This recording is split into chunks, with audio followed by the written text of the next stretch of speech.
You're now live. Thank you. Good evening, everyone. Hello. Welcome. We're going to get going. I have 7:36 on my clock here. Just to start off, we are meeting here today on the traditional territory of the Untitled, the Wendat, the Haudenosaunee, and the Anishinaabe, which is now the home to the diverse First Nations, Métis, and Inuit people. We acknowledge the indigenous people who cared for Turtle Island from before the arrival of settler peoples to this day. We also acknowledge that Clearview Township is situated on the land covered by Treaty 18 with the Anishinaabe. We are committed to moving forward in the spirit of truth, reconciliation, and respect. The agenda was sent out about a week ago. Looking to get an approval of agenda here in a second. I would like to add under business arising, if we could get a report from Ed or Lori on the water situation, the water pipe situation, maybe under sorry, I'm flipping back and forth between windows here. Under 4.6, or sorry, I guess it'd be under new business. Okay, we'll put it under new business 7.1. Is there any other additions or anything else needs to be added to the agenda?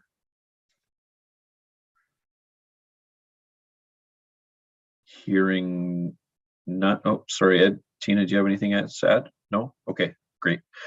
Hearing none. So we'll add that item about the water pipe that had burst under new business 7 and get a motion to adopt the agenda. Seeing Lori and a seconder, Melanie, and any opposition with the agenda as amended. Great. We'll consider that carried. Moving on. Does anyone at this point need to disclose a disqualifying interest or general nature thereof?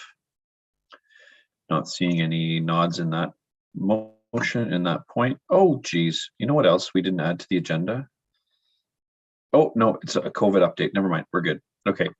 Approval of previous minutes. Now, Kayla had just sent out the approval of previous minutes. Kayla had just sent out the previous minutes a few moments ago. I failed to notice that they were included in that email a week ago, and I apologize for that. I would have made comment, but have people had a moment to read the minutes? They were just sent out. I don't know if you know what, why don't we, you know what I'm going to do? I'm going to take a little bit of a chair's liberty here. Since we have Amanda Murray on the line, let's let Amanda, we're going to jump to 4.2. Let's let Amanda give a bit of an update on the status of the COVID information from the province, because it has just changed this week. And, you know, I think we all understand and appreciate, you know, the situation Amanda finds herself in, the situation we all kind of find ourselves in, where the rules keep, the status keeps changing. I think we're all kind of aware of that. And so any information she can give us, and then if folks have got a chance to sort of have a peruse over the minutes while we're doing that, maybe that would be good. So we'll just turn it over to you, Amanda. Thanks for coming tonight. Well, thanks so much, Bill, for reaching out. We're always happy to meet with our hall boards because the COVID protocols, they are changing, which is, quite honestly, in my opinion, a sign of a good thing. It's something that our community needs. It's what our recreation and tourism activities definitely need, and I think for the betterment of being able to move forward. But I'm just curious, did you have a chance, Bill, to circulate my email from this morning on the COVID protocols? Okay, maybe there's a way I can, so I guess what I can just add at this point is the Premier made an announcement this week, and essentially the COVID protocols were in this, we're kind of referring to it as like a micro time frame because it's a very short 11-day window. The protocols that are in effect right now from February 17th until the 28th Specifically talk about reducing capacity limits at meeting and event spaces, which is essentially what we consider our small halls, as well as completely eliminating capacity restrictions to religious ceremonies, providing that physical distancing can still be in place, as well as what will be interesting for you folks at the Avening Hall, should you have had any concerts planned for this weekend and up to and including February 28th, you would have been able to increase your capacity limit to 50%. And that, of course, the general assumption is that our patrons would remain seated at all times and seated while consuming food and drink. So what I think is really good about this announcement is that it's just that gradual increase of capacity so that we're allowing more people into our facilities, while also recognizing that it's not a complete elimination of everything.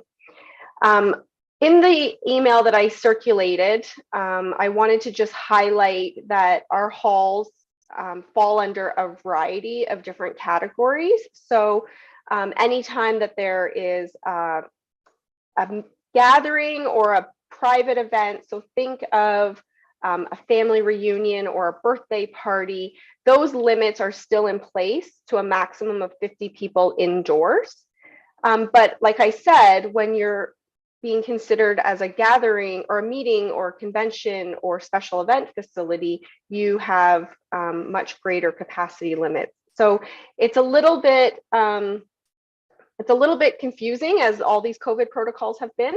So if there's questions about events and rentals that are in place between now until February 28th, I can definitely discuss those with you or with your rental booking agent. The other thing that the health unit really wants to emphasize is that they're not in a position to predict the future. So although Premier Ford made an announcement that many of the other restrictions will be lifted by March 1st, up to and including even the removal of the proof of vaccination, the health unit at this point on our call just emphasized that they continue to reserve the right to eliminate public health measures or to implement their own health measures in order to ensure that we achieve our own health indicators for the Simcoe-Muskoka region. So this is kind of, like I said, is an interesting time frame because this set of protocols are only in place until the 28th, and I'm anticipating another round of regulations and another set of guidance documents to be prepared by the health unit, at which time, of course, I will share that information. Good practices, though, for the hall board to put into a place for this weekend and next weekend is just those reminders about frequent hand washing, frequent cleaning and disinfecting, making sure that your signage is still current, that you are using the Verify Ontario app for checking the QR codes, and obviously just being able to ensure that we're continuing to provide a good level of customer service for any of the patrons that are coming into our halls. So those are just some of those gentle reminders that we like to emphasize. At this point, I'm happy to answer any questions. The regulations, like I said, it's really just this weekend and next weekend. So if you have a lot of rentals taking place, then this is a little bit of a good news practice for you. If you are thinking that you're getting more requests for the spring and into the early part of the summer, it's still really hard to kind of predict what those rules are going to look like. But happy to answer any questions. Okay, thank you very much. I was just in the process of forwarding that email. Thanks for the reminder on that, as I was in Toronto this morning and then in meetings, so that's great. Yeah. So yes, the ever-changing kind of landscape that we have. I don't think at this point we have any rentals. I know there had been some questions about some bowling, smaller rentals. We don't have anything large at this point planned for the near future. Certainly not in the next couple of weeks. So I think that that's great information, and I really appreciate you coming today, Amanda. Thanks. Is there anyone who has any questions at this point?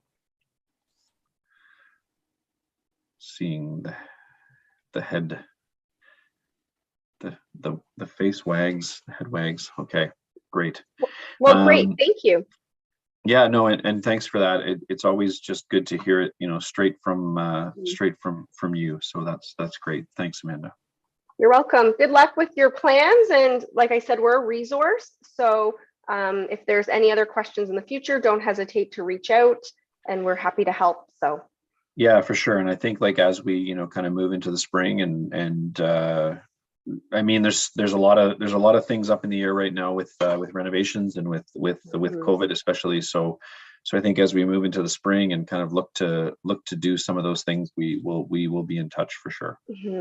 Yeah. All right. And then I guess if I can just put a little plug in, I hope that there are members of the hall board that can participate for our small halls planning session that will be on February 28th. So there might even be more information that I can provide at that point as well. Great. Yeah, thanks great. Very much. Well, thank you. If there's nothing else, I'll just leave you guys to have the rest of your meeting. Thanks, Amanda. Thanks. Bye. Take care, everyone. Bye now. Okay. All right. So that's great. I did just I just sent that email. I forwarded that email to everybody so you can have a look at those restrictions that were the most current regulations that we have on the COVID protocols. Basically, the big thing. I'm glad Amanda kind of said what she did about March 1st, because the Premier did announce March 1st that there wouldn't be a requirement for vaccine passports after March 1st. I think that's interesting that the Simcoe Muskoka Health Unit has said that they kind of left the door open to them requiring vaccine passports in their facilities. I imagine you'll probably see that maybe, on a health unit by health unit basis across the province, and it'll probably be more in the news in the coming, I would say the coming weeks, but there's not really that many weeks until March 1st anymore, is there? So we'll see what happens there, but just good information for us to have as we navigate this whole deal. Okay. Have people had a chance to read and look over the minutes? All right, seeing some nods. Is there anybody who'd like more time on the minutes? Any big objections to doing the minutes right now? If there is, I'll defer till the next meeting. But if there's no large objections, I think we'll move ahead. Okay, can I get a mover for the minutes? Last meeting, Karen, and a seconder, Melanie. Great. And all in favor of those minutes? Perfect. That's carried. Thank you. Moving on to Aoda renovations update. So Terry had been in touch about the Aoda renovations, and I had sent that to the board just the other day. So essentially we had a meeting a couple weeks ago, and it was interesting what we had. The meeting, I guess, is a good way to put it. Sorry, I'm looking for that email now, so I can display those plans. 1 second.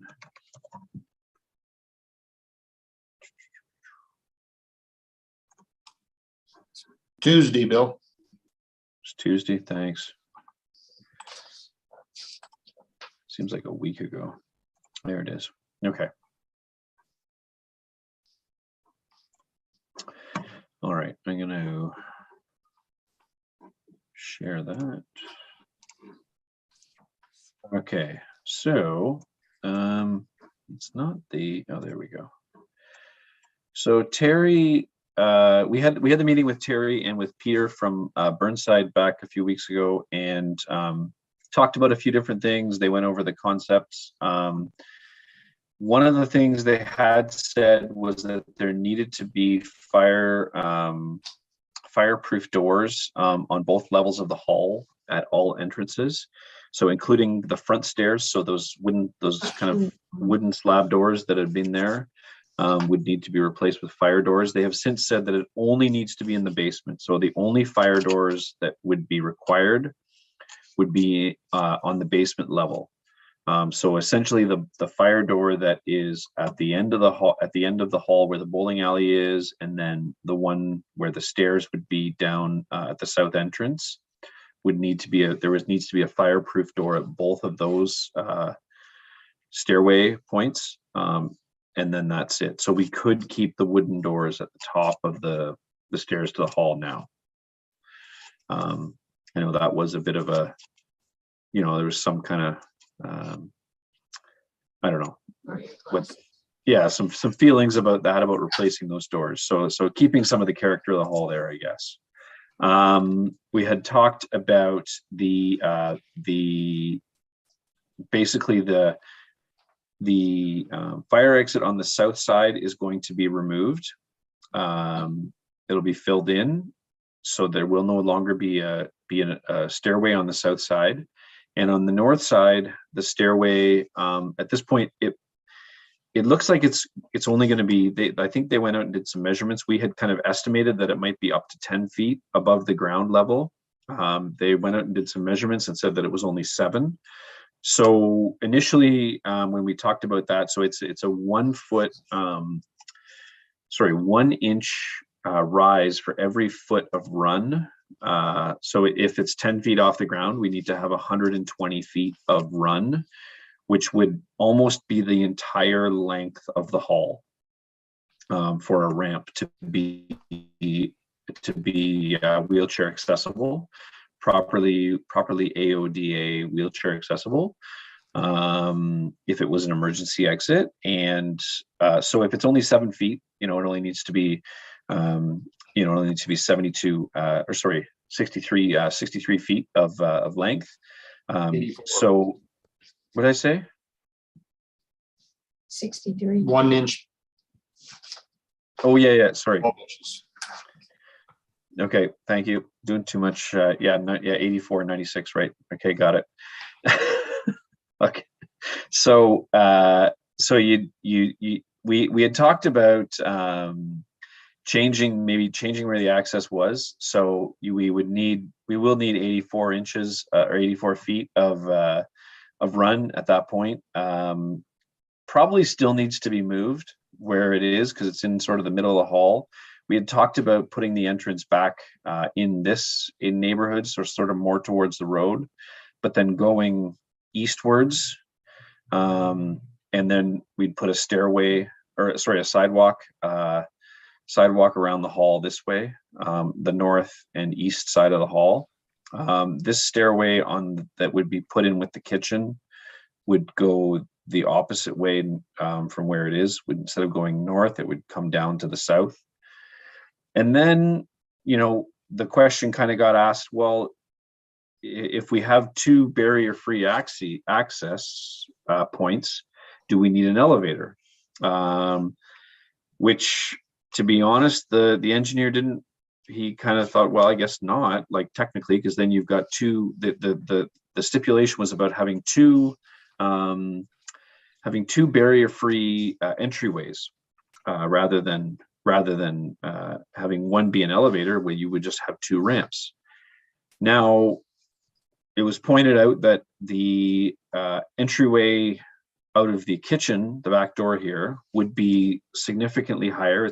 I don't think it's quite 3 feet, but it's definitely more than 2 feet higher than the main hall floor. So this door here, this entryway on the east side of the hall here would probably have at least 1 switchback, maybe even 2 at that point. Terry did say in a subsequent email to me that I think we should keep the elevator in at least for the when it goes out to tender, at least for the initial drawings to see what it looks like. I don't know how the hall board feel. I know there's questions about the ongoing cost of maintenance, the ongoing upkeep that's potentially involved. I think that's maybe some of the big things, that if it's, we get 6, 7, 8, 10 years down the road and the elevator is going to cost us $10,000 a year to maintain, or we get into a major maintenance schedule, there's going to be some concerns there. But anyhow, yeah, that's kind of the main points I think of the discussion. I think everything else is pretty standard from what has been presented and what has been discussed previously. Not a lot of, there's no real big changes. Ed, go ahead. I see your hand up there. On the south side, there's an entrance, I think just to the right of the elevator area. Yes. Do they not have to have two on the one at the east or west end of the hall going south too? Was that a comment by someone that night? Yeah, thanks for the reminder. Yeah, we did talk about, there was a mention at some point in the discussion about having entry points or exit points not too close together, right? That's what you're talking about. Correct. And so were these two, if you can see my mouse pointer, the existing entryway that now exists where the stairs are in the basement, is it too close to where the new entryway is? And maybe should we consider moving an entryway down further to the west on the south wall? That's Correct. not reflected in these drawings. Yeah, I'm assuming they looked into that. I didn't hear back about that, Ed. I had forgotten about that comment. That was, somebody said they had to have two barrier That was, free, yeah, that was Peter that something, and they mentioned have to be that. so far Yeah. apart. Yeah, because we were talking about, when we got talking about the emergency exits, right? Yes. Upstairs. And we said, well, the doors downstairs are pretty close together. What's the minimum? And they were kind of, I think Peter was kind of like, oh, that's a good point. And the comment was made like, well, I mean, it's very easy to move, conceivably to move the door from here to say over, in the corner by the bowling alley somewhere, like by the front of the bowling alley. So, yeah. All right. Would they still need the existing door on the south side? They probably only need two instead of three. I would think there would just be two in any case. Eliminate Yes. the one. The existing one could be eliminated. Could be eliminated. Yeah, if that suffices. There is a stipulation to have, I think it's 50% of your entryways need to be barrier free according to the Aoda regulations, something like that. So if we've got 4 entryways, which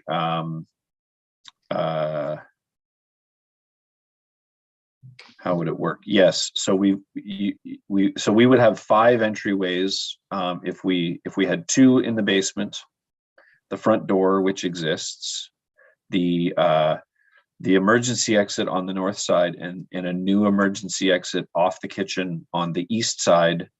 So we've got 5. We would have 5 entryways.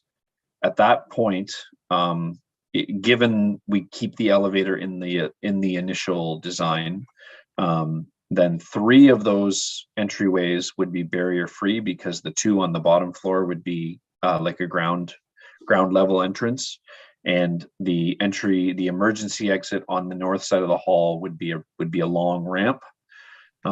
So basically over 50% of your entryways need to be barrier free. So by eliminating this south emergency exit, we help ourselves there. So that was one thing. This is the one on the second floor here. So at this point, those drawings are and those proposals are going to council for March the 7th is the plan. At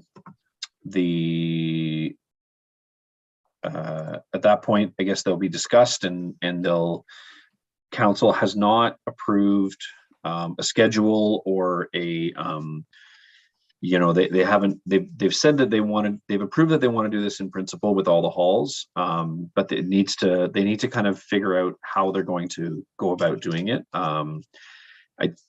I can't speak to if all the halls are ready to go yet. I don't know. I think, Terry kind of indicated to me that Sunnydale and Avening were in pretty good shape. So maybe if it's even only Sunnydale and Avening, I don't know. But that's sort of where we're at right now. And is there any comments or anything anybody would like to make about that, or anything you'd like me to pass along to Terry?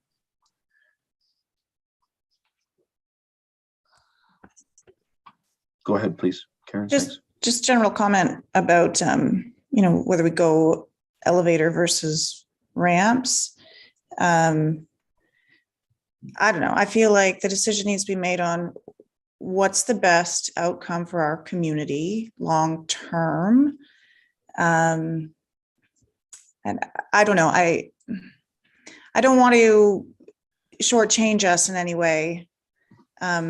If this is our opportunity to make the facility the best it can be, maybe we want to go full on elevator and I don't know, and manage the expenses that come with that, with the township.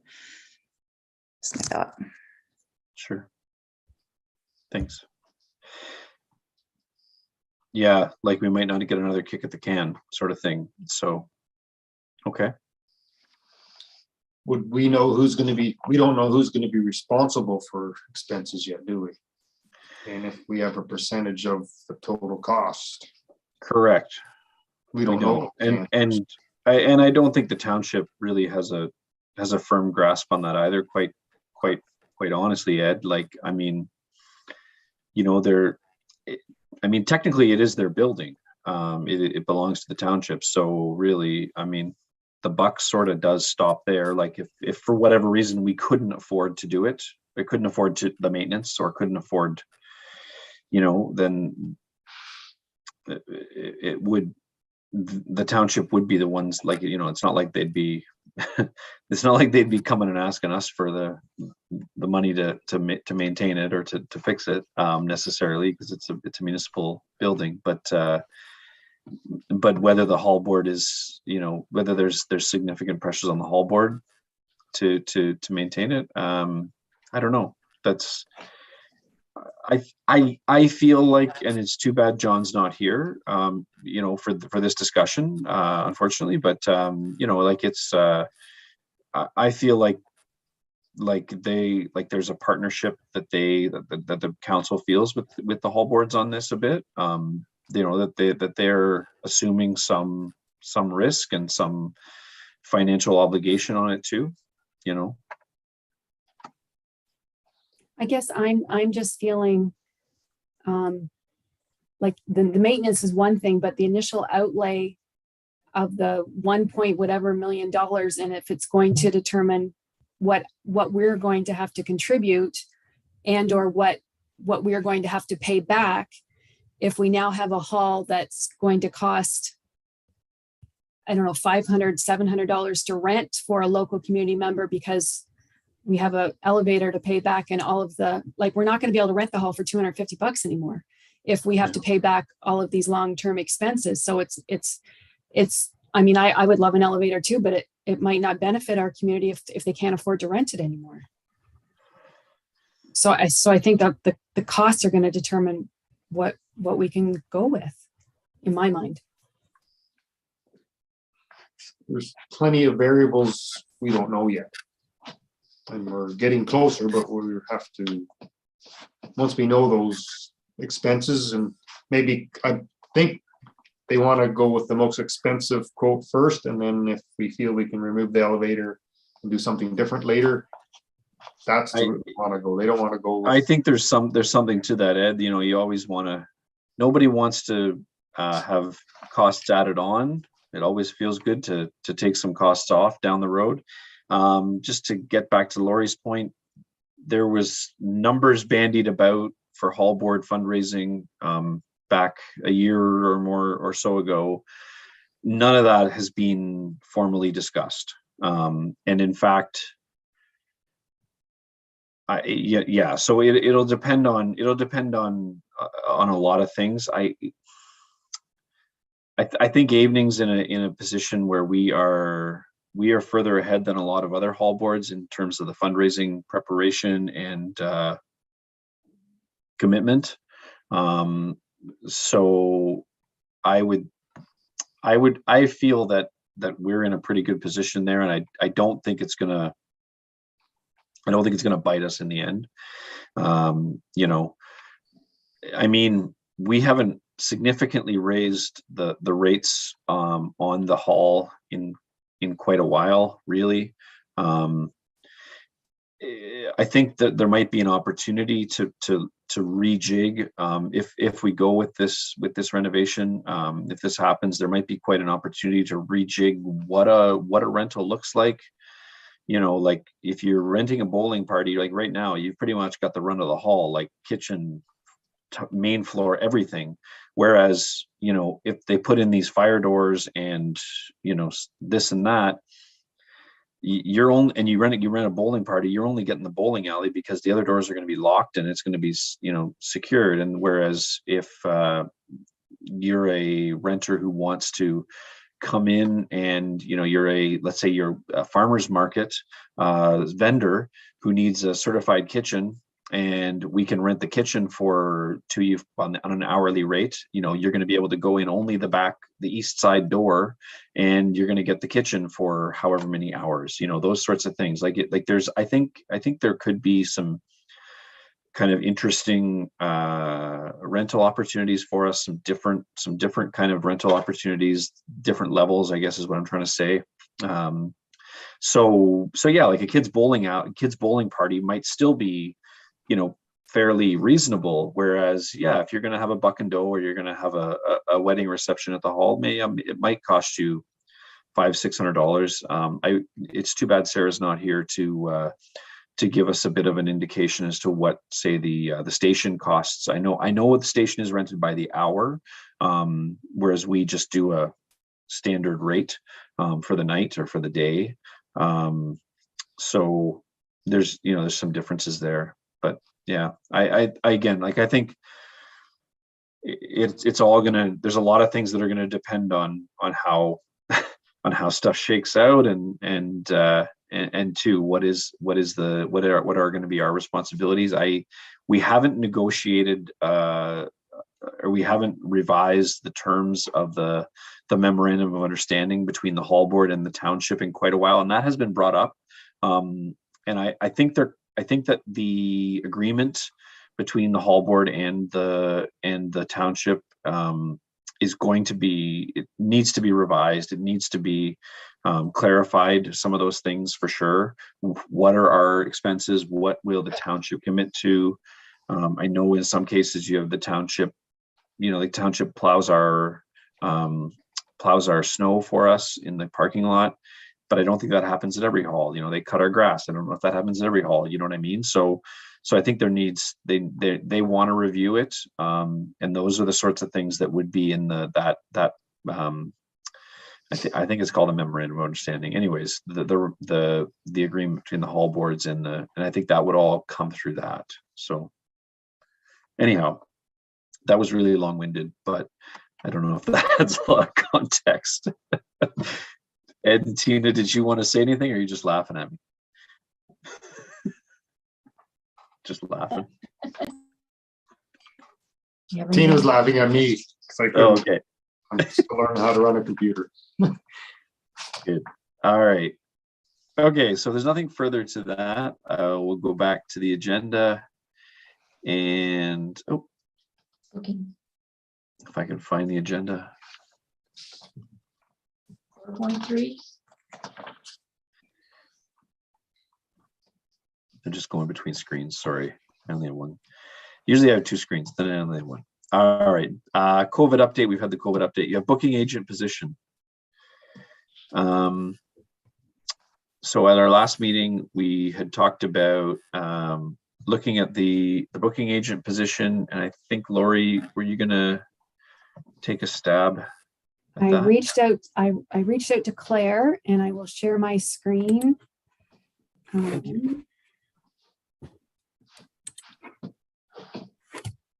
Hopefully this is gonna work. I don't use Zoom very often. It's normally Teams. Hmm. You guys see that? Yeah, it's great. Yes. Okay, so I'll read through it and Kayla, I can send this to you if you want it for the minutes. So Claire's kind of went through what her process is. So she returns the call, the initial call that she gets, what time, what date, what is the event, do they need a liquor license? If they need a liquor license, then she explains the on-site custodial visit fee, make sure that they have their smart serve and then the responsibilities that they need to follow as the renter with that and to follow the liquor license rules. Do they want a bowl? If so, what time? And then if it's a birthday party, she quotes a rate. If it was a whole hall rental, there was the rate on top of the hall rental. Then she secures the pin setters to make sure that they arrive 15 minutes earlier than the time of the rental so that they can prepare the alleys. And just that most renters want to see the hall at least once before the rental. So she would have to then meet them there to show them the hall, especially for weddings. Sometimes it would be more than that. The day of the rental, she turns up approximately 2 hours beforehand to make sure the heat's on, to open the stage vents, ensure the garbage containers are ready with bags, recycling containers are empty, tissue and paper towels. She didn't put this in here, but I know she also checks the mice things to make sure there's no mice there. Ensure soap, bleach is available in the kitchen, tea towels are there. And then if possible, she collects the paperwork from the renters when she meets them there, shows them where the lights are, exits, washrooms, toilet paper supply, where to put the garbage at the end of the day, that sort of thing, and the recycling. She gives them her cell number to reach out to her in case they need something, gives them the key, make sure they know the no smoking indoors, no alcohol outdoors, to know the rules following the SOP, inform them that the custodian periodically could drop through throughout their rental. And was charging $75 for this. And then to make sure they leave the hall in the condition they found it, with the exception of mopping the floors. She would also, during the winter, make sure that the snow from the front steps, the side door, and the fire exits was all shoveled any day that there was a rental. She didn't do that if there wasn't a rental, just for rentals, and then salt the area if necessary. After the meeting, so whether it was at the end of the day or the next day, she would meet them at the predetermined time, obtain the key back, ensure the garbage recycling was all taken care of, ensure the stoves were turned off, the vents at the front of the stage were closed, the doors were closed to the upstairs to minimize the heat loss, turn the heat down, inspect the washrooms for running toilets or faucets and for cleanliness. She would take the tea towels home and wash them, and then turn off the lights and lock up. And then collection of rental. She would provide the invoice, accept payment. She only did checks or cash, but she did indicate that someone a little more techie could do the e-transfer through the township. She would make the payments, hopefully to the pin setters, that would be, and the on-site custodian would be the day of the rental. She did ask the renters to provide cash for that, but on the off chance that they didn't. Then she would submit the payments with the invoice to Karen, and then the bank deposits. Karen, you might know a bit more about this. She would photocopy the check if it was a donation, if she received that, and then provide you with the bank deposit, the invoices, and the payments to the pin setter and the on-site custodian. And then she wanted to make sure that we had the information for the pest control, so she would monitor and organize that once or twice a year. I'm not even sure how often that was. Monitor and organize the cleaning of the hall. So once again, I guess that was just on an as-needs basis, depending on what the condition of the hall was like after the rental with Sally. To monitor the water taps during cold spills, and she found out about yesterday. I didn't tell her, but she reached out to me, so she found out, and she feels really bad that she didn't check it. So then I added Nash Plumbing information on there, which apparently does help to keep the washroom doors closed, which keeps things a little bit warmer. She monitored the UV system with the alarms, and she said that has been going pretty well with the new system in there. And then to ensure that all doors to the upstairs and the kitchen were closed to minimize heat loss. So that's what I captured from her. I'm sure there's other stuff that she didn't even remember that she was doing, but that's what we've got for now. Thanks for that. That's great. Yeah, it really certainly puts it into perspective. Okay, so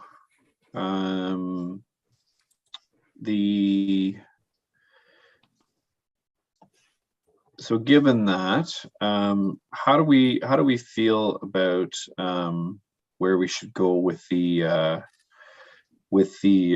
booking agent position? Should it be should we have this as one single person? Should this be like a maintenance slash. Should it be one person or should it be two, I guess?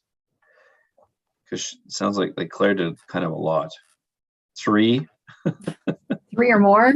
I don't know how you do it all, especially when she would just go there whenever she needed to, like even with what happened yesterday. And then I had to go there twice today. So I had to take time off work. I'm supposed to go back tomorrow. Now I have to fly to PEI in the morning. So I'm not going to be able to do that. So I'm going to reach out to somebody to see if anybody can go and unlock the doors tomorrow. I can do that. I don't know how she did it all. I don't. Yeah.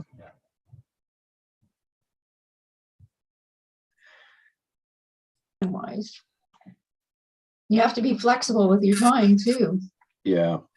So it's got to be, I think it's got to be more than two people. Or we put someone as charge of maintenance. Yeah. There almost needs to be a custodial or a maintenance position as well as a booking person. And then for that on-site custodian as well, that was a lot of Saturdays or Saturday nights or whatever that she was giving up and staying home to go and do that.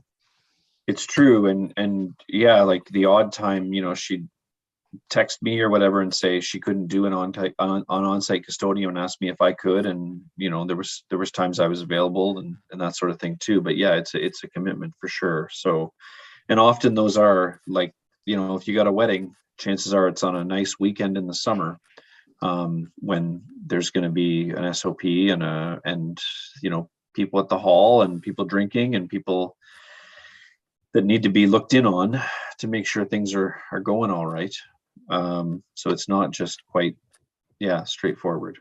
And two, it isn't just necessarily our neighbors or folks that we know anymore. It is people who've come.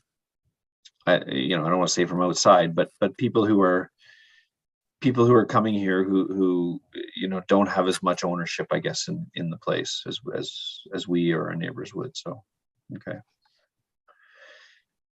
Yeah. All right. So is this a situation where we have a separate meeting specifically to discuss this? Because I don't think it's fair either that, between the 4 or 5 of us that are here, it's going to fall on one of us when there's people that aren't here tonight that maybe we need to make sure everybody's involved in whether we sign up for dates or I don't know, something that where everybody's taking turns. I think so, Lori, and I think also quite honestly, like the payment thing is an issue, and I feel like maybe we need to have this discussion with some, like whether it's Amanda or Terry or some folks from the township as well to understand some of these concerns, like so maybe we do need to we do have to fill this in the interim it to some extent though too. Ed, you had your hand up there. Could we reach out to other facilities to see how they manage their locations and how they look after it? Is there a organization out there that can do it themselves? Like, I don't know. Yeah. I see your hand there, Karen, but Melanie, how does Sunnydale, Brentwood, how does Brentwood handle it? Is it one person as well? I can't hear her. Sorry, You're you're on still mute, muted. Melanie. Yeah, it's only one person. Our Brentwood's small, so it's one person. We just voted Chris Vandercruz in as the booking agent, so he'll do it all. He'll arrange it and whatever. Like I said, everything's just done by him. Okay. But our hall Thanks. is like 3 times smaller than yours, or than the evening hall, right? So Right. we don't need the one. Okay.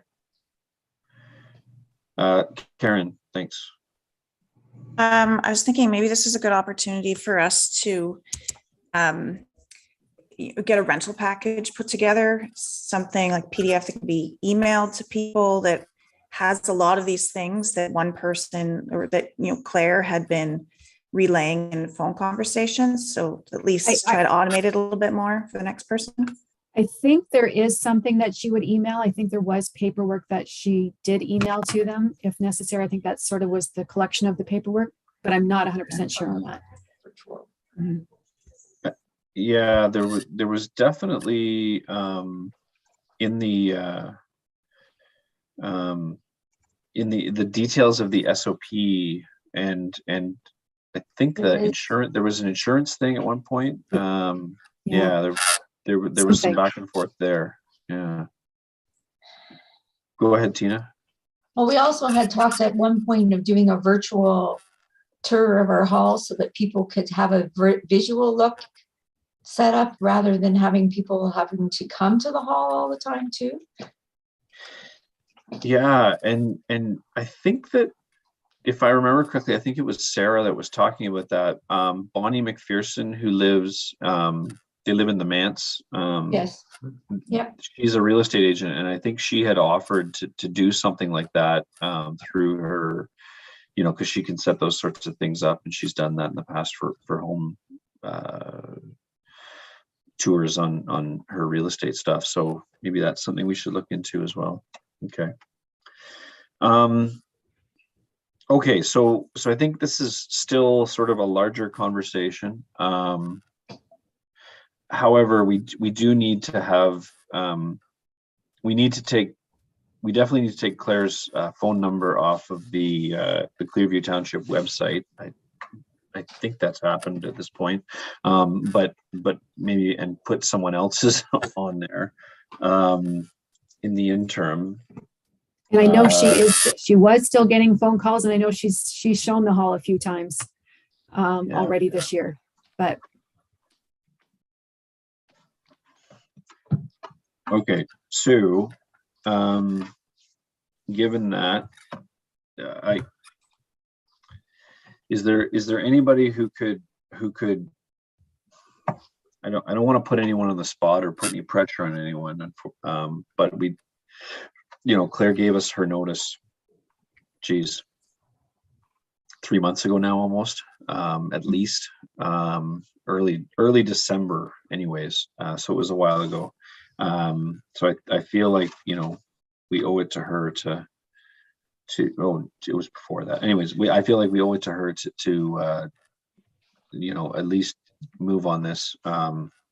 What do we want to do here? What do we want to do? Do we want to take in terms of the booking?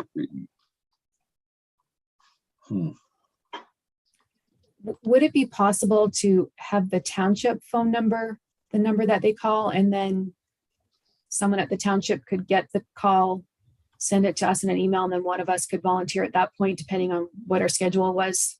You know, can you call so-and-so back? They're interested in a hall rental. Like, I don't know how busy the calls, how many come in. I don't know.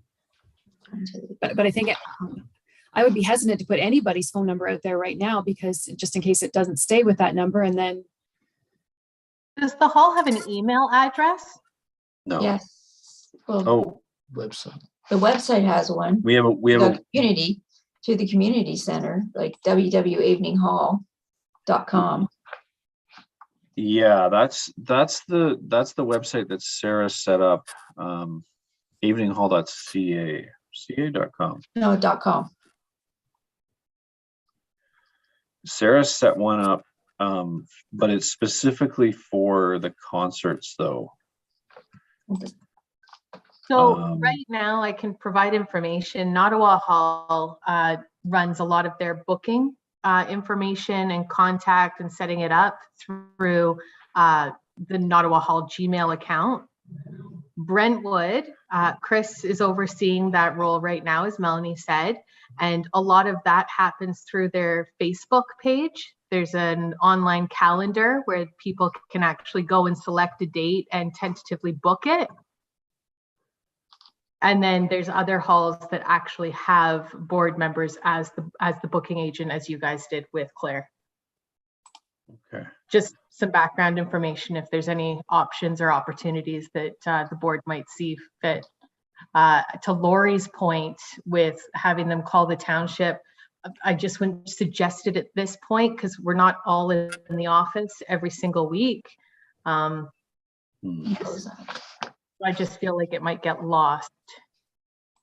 I like the idea of an email address. Not that everybody uses email. Like, if you had some older lady in the community that wanted to rent it, she's probably, lots of elderly don't use email. Just picturing my dad. But at least it's a start. Mine. Or Ed, would you be able to email? Yes. I don't see made it to Claire's the number on meeting. the website anymore. Didn't hear you. I don't see Claire's number on Clearview's website. Okay, good. It did get taken down. Thanks. There is other phone numbers on the other halls, but not under Avenings's. Okay. It would be pretty easy to set up an email, like an email address. Kayla, is there a possibility to set up hall board emails like that would be automatically directed, like say aveninghall@clearview.ca, for example, right, rather than just a generic Gmail address that could be forwarded to someone. I don't know if that's a possibility. I'm not sure. I would have to talk to our IT department about that, Bill.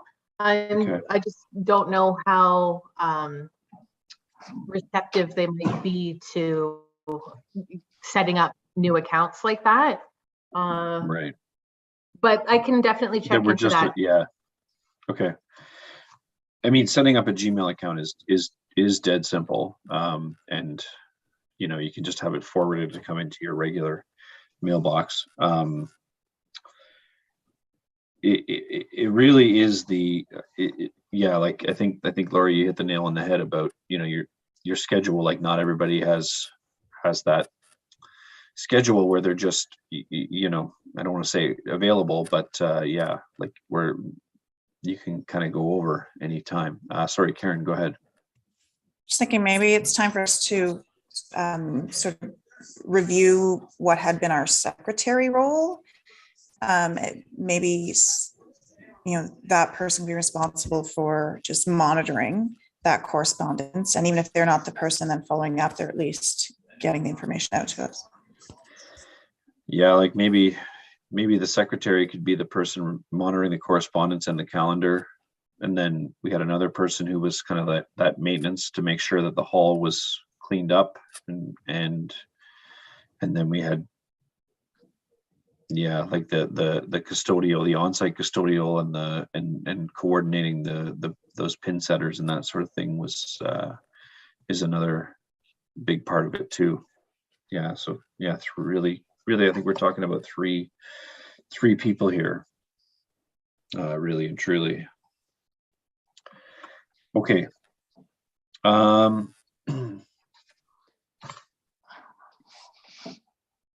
All right, so still okay, I think we have some, I think we realize that this is a really big deal. This is a really big job. This is a really big ask. But we do need to kind of figure out that this job, that we need a secretary to monitor those sorts of things, whether we call it a booking secretary or a that sort of thing. Then there is the like the maintenance on site. Just making some notes. We can even touch her at the bowling at least. Who we contact. And then there's that. There's also the need to kind of look at the contracts, if you will, or the paperwork.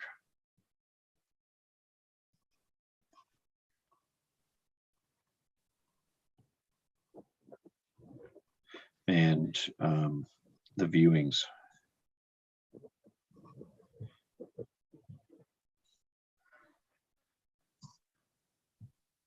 Okay.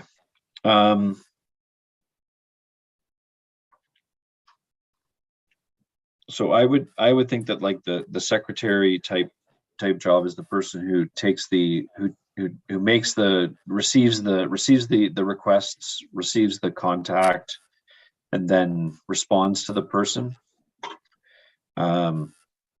So someone who would, and then potentially contacts, you know, potentially contacts the pin setter, that sort of thing, to make sure that, you know, if it was a bowling rental, we had Marty there on whatever date to make sure that that was going to happen, and or that if it was a buck and doe, they put it out to the hall board saying on, you know, this date we have a wedding, or we have a larger event, that a rental that requires somebody to check it, and there's a $75 on-site custodial fee for whatever hall board member to go and make sure that it's checked a couple times in that evening, if as they're available. So that would be I would think that would be kind of the role of the secretary, to make sure those sorts of things were sorted out. The maintenance slash on-site person would be the person to make sure that all the you know, the mouse traps were emptied and the garbage was collected, and that was all done in a timely fashion. So that's a separate person. And then the last would be looking at that automating of seeing if we can get a 3D tour of the hall set up, and maybe that can be done through the Avening Hall website that Sarah has. But then also having a package put together so that the secretary, I guess, would send it out, but having a package put together that had the outline of here's what the rules are for, you know, if you're having a licensed event, here's what the rules are, you know, no smoking inside, no blah, blah, blah, alcohol outside, all those sorts of things, right? And making sure that there would need to be, need to make sure that the, what's the name of that document? Anyways, that the documents were all submitted properly. Sorry, you had it up there, Lori. The ones that SOP? No, not the SOP. The rental agreement, I guess it is. So I guess it would be really updating the rental agreement.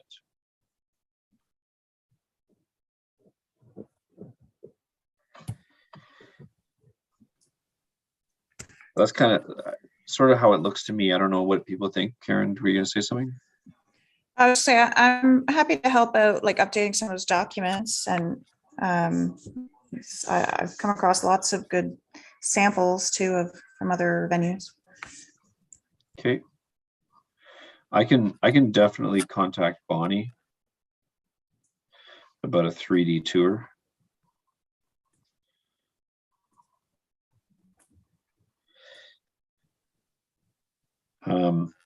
Is there anybody who's interested in either being the booking secretary or maybe this is a bigger discussion, like was suggested, about making sure that we have, you know, the 9 of us around the table who are on the hall board. And again, maybe we have 2 booking secretaries, or maybe we have 2 people who are maintenance, and they can arm wrestle between them who's going to, you know, go this weekend or that weekend, or those sorts of things, to who's available. I may be jumping ahead here, but I was going to ask about an AGM, and we're probably supposed to be having an AGM sometime soon, and that might be the opportunity to look at those rules. And we also have like a vacancy to fill as well, right? Yes. Yeah, I will say I feel a little bit like with the with the renovation, everything, and the renovation and COVID, like things are all, I feel like, all a little bit up in the air. Because normally, yes, we would have probably booked our AGM and had it around this time. Normally we have it around the end of February. I think we even had it on Zoom last year around this time.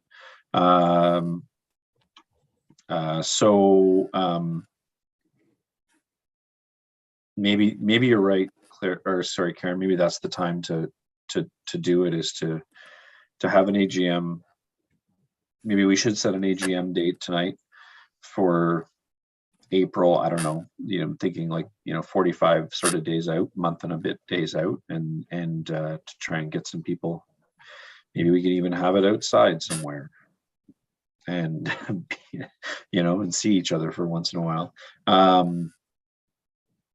But and then kind of go through these things.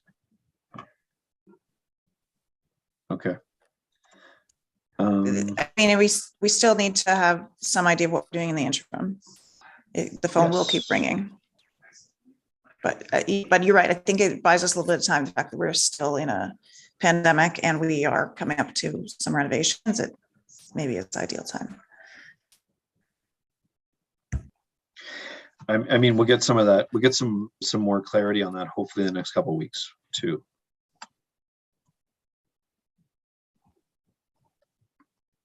Okay. All right. Well, no one's hands shooting right up.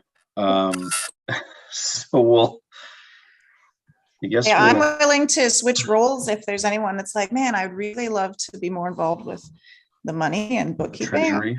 I'm open to switching up, trying something new. Who's gonna fill your shoes? Still not seeing a lot of hands. No. Oh, I'll leave that out there. There is opportunity. Oh, Karen. So, Then we okay. need a list of your job, Karen. Yeah, that's right. We go through this whole process again. Okay. All right. So I think, so for the time being, you know what, I'll text Claire and I'll say, it's not, well, first of all, I'll say it's not fair to her to keep doing that. So, so I guess the secretary role, I'll fill that for the interim, and I'll work with Karen on kind of consolidating or whatever those sort of initial paperwork pieces, and I'll talk to Bonnie McPherson about seeing what would be involved in getting some kind of a 3D tour of the hall. Granted that might all be moot point in a few weeks, but we'll see how that goes. When you're talking to Claire, or if Lori's talking to her again soon, can you just ask for any of those files, what she's currently using in terms of info and agreements, contracts? Thanks. Great. And Bill, if you need someone to actually do a physical viewing of the hall, as long as I'm available, I can go and do that. Sure, I can. Thanks, Lori. I think most days I will be okay. I was just in Toronto for 3 days this week. That's all. But yeah. So and of course that's the time when the water pipe breaks. Yeah. But I mean, I'm thinking most of the viewings would be evenings or weekends. So that I can do for the most part. Yeah, right. So okay, well let's do that then for the time being, and then maybe the last thing we'll do tonight is we'll set an AGM date for sometime in April, and where we can kind of nail some of this stuff down, hopefully a little bit more, a lot more solid. Okay. All right. Thanks, guys. Pop machine, yes. Hopefully this one doesn't take quite as long as that. That was Ed, right? You want to sell the pop machine? Offered $250. Do we have a mover and a seconder? I see a mover and a seconder. I see Melanie and Karen. Is there any discussion? Any objection? Unless we're going to take it on Antique Roadshow and make tens of thousands. I see no objection. Probably a good price. I think 250 is where they got the antiques off. Kijiji or wherever I saw there. That's the ballpark.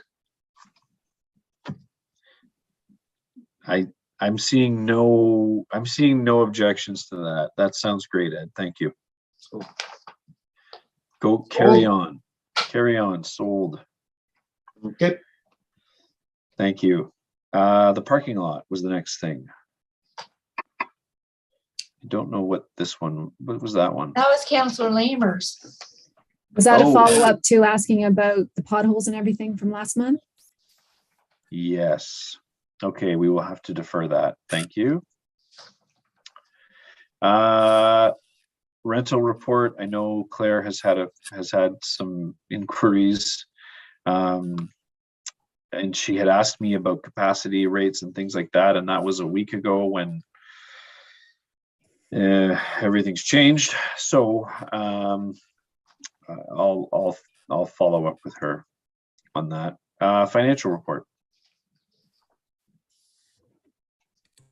Okay, sorry, one more thing here. Still struggling with getting statements. Still continue to try and get that figured out. So I don't have an updated bank balance for you, but I can tell you since our last meeting, we've had a few expenses. Standards, Hydro One, Stevens Fuel, City and Country Pest Control, and Dunshire Cider House. Revenues, sign rental, and another donation in memory of Morris Weatherall. That's about it. I would say, everything as per budget, but we don't have an approved 2022 budget because typically we would do that at our AGM. I'm guessing this year is going to look similar to last year. I can always draft a proposed budget for the group to take a look at, and we can pass it at that meeting. I'm still great. wrapping up the 2021 year end. I haven't heard I'm feeling like, oh, this is late this year, but I haven't heard anything from the township. So hopefully we'll have everything we need for an AGM in April. I can't imagine we wouldn't. That's about it. That's all I got. Thanks, Karen. Yeah, I mean, it's been pretty quiet, like in general. So of course, with the shutdown in January and all. So any questions for Karen? Okay, hearing none. New business. We had some new business this week. Lori, do you want to tell us the story? So I stopped in the hall on my way home last night because I was going to borrow a card table for the weekend. So as soon as I opened the door, I could hear the water. I could hear something. So it was in the furnace room, about halfway up the wall, the pipe that, I don't know what pipe it goes from where, but runs about halfway up the wall. And at an elbow, it had burst and was shooting straight into the air up onto the back room from the furnace. The door that's closed there, the separating door, it was shooting onto that and kind of spraying everywhere. I didn't know where to turn the water off. So I did reach Doug. He was telling me where it was, but I couldn't find it. So then I called Bill first. Bill got a hold of Ed. Ed called me, and Ed came and found the water shut off and turned it off. And then him and I got the majority of the water cleaned up. The big yellow bucket that you clean the floor with, we used the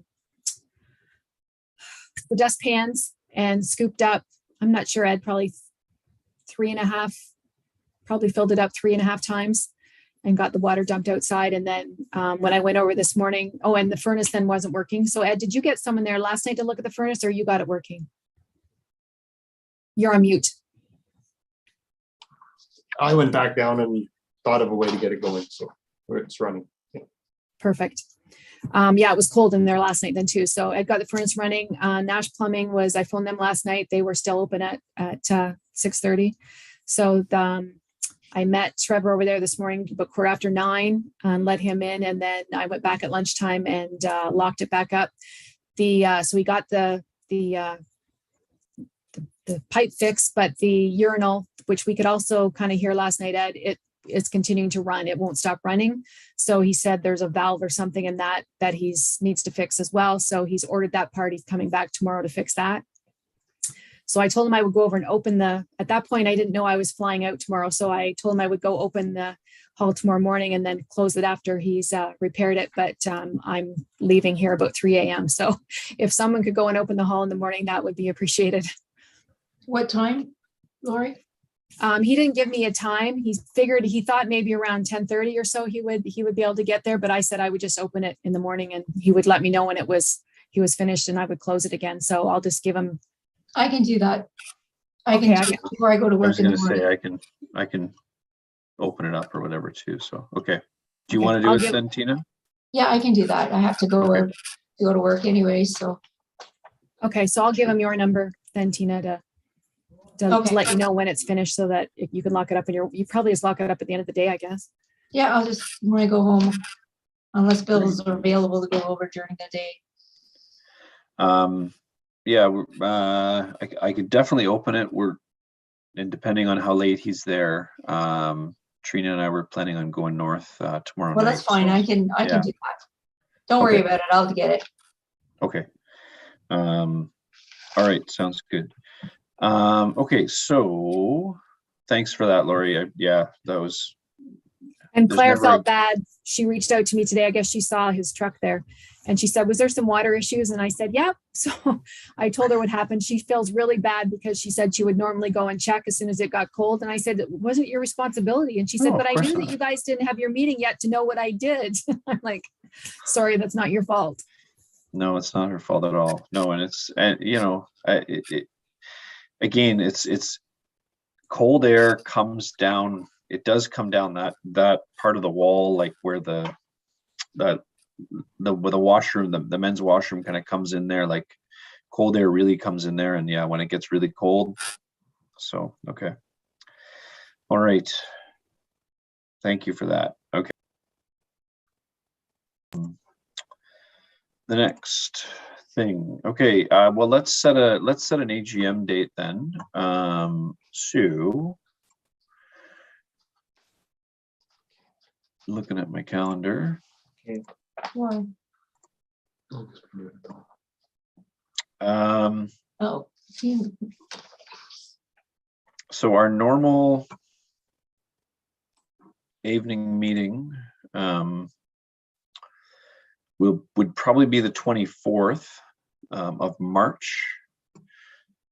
So we could potentially do an AGM there. We could potentially do an AGM in April. I don't know, the 14th is a good day. That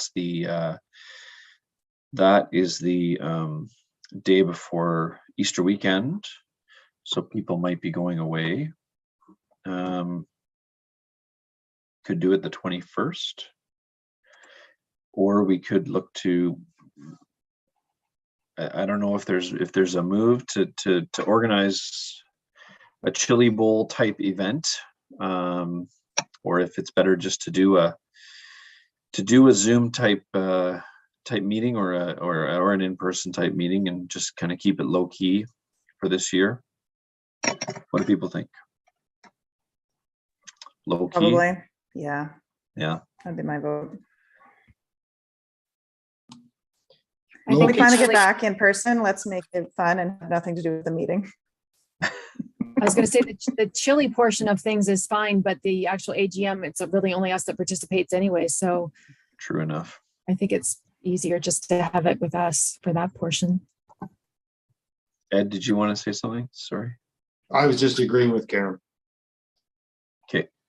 All right. Do we want to go ahead with it in March, or do we want to wait till April? I'd prefer April if no one else cares. I know it's pushing a bit more, but April's good for me. April.